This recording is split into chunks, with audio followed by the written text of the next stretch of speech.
Understanding other people's emotions is a key skill in the workplace.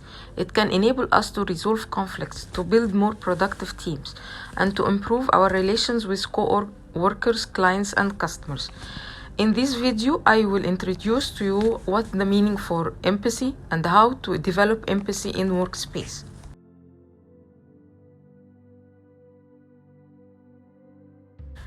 What is empathy? In its simplest form, empathy is the ability to recognize emotions in others and to understand other people's perspective on a situation. At its most developed, empathy enables you to see that insight to improve someone else's mood and to support them through challenging situations. Empathy is often confused with sympathy, but they are not the same thing. Sympathy is a feeling of concern for someone and a sense that they could be happier. Unlike empathy, sympathy doesn't involve shared perspective or emotions. You can feel sympathy for someone you see in tears in the street, for example, without knowing anything about their situation. Sympathy may develop into empathy, but doesn't necessarily do so. According to the influential physiologist Daniel Goleman, empathy is one of the 5 key components of emotional intelligence, a vital leadership skill.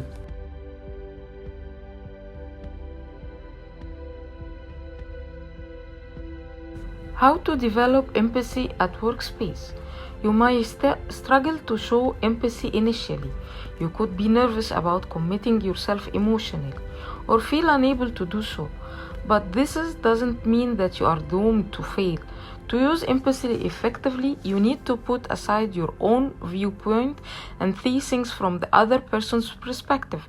Then you can recognize behavior that appears at first sight to be over-emotional, stubborn, or unreasonable as simply a reaction based on a person's prior knowledge and experience.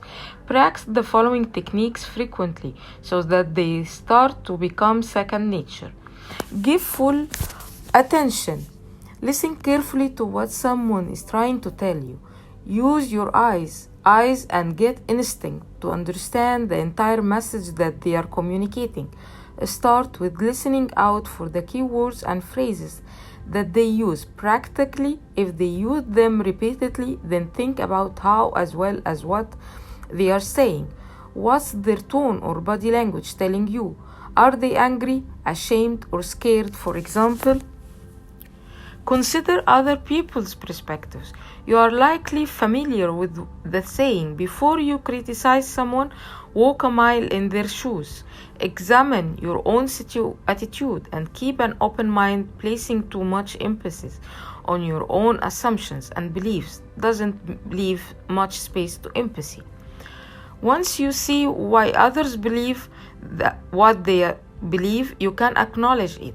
This doesn't mean you have to agree with it, but there is not the time for a debate. Instead, be sure to show respect and to keep listening. When in doubt, invite the person to describe their position some more and ask how they think they might resolve the issue. Asking the right questions is probably the simplest and most direct way to understand the other person. Take action. There is no one right way to demonstrate your compassionate empathy. It will depend on the situation, the individual, and their dominant emotions at the time. Remember, empathy is not about what you want, but what the other person wants and needs. So any action you take or suggest must benefit them. For example, you might have a team member who is unable to focus on their work because of a problem at home. It may seem the kind thing to do to tell them they can work from home until the situation is resolved. But work may in fact give them a welcome respite from thinking about something painful, so ask them which approach they would prefer. And remember that empathy is not just for criticize. Seeing the world from a variety of perspectives is a great talent. Here comes my end of my video. If you like it, please press like button and subscribe my channel. Thank you.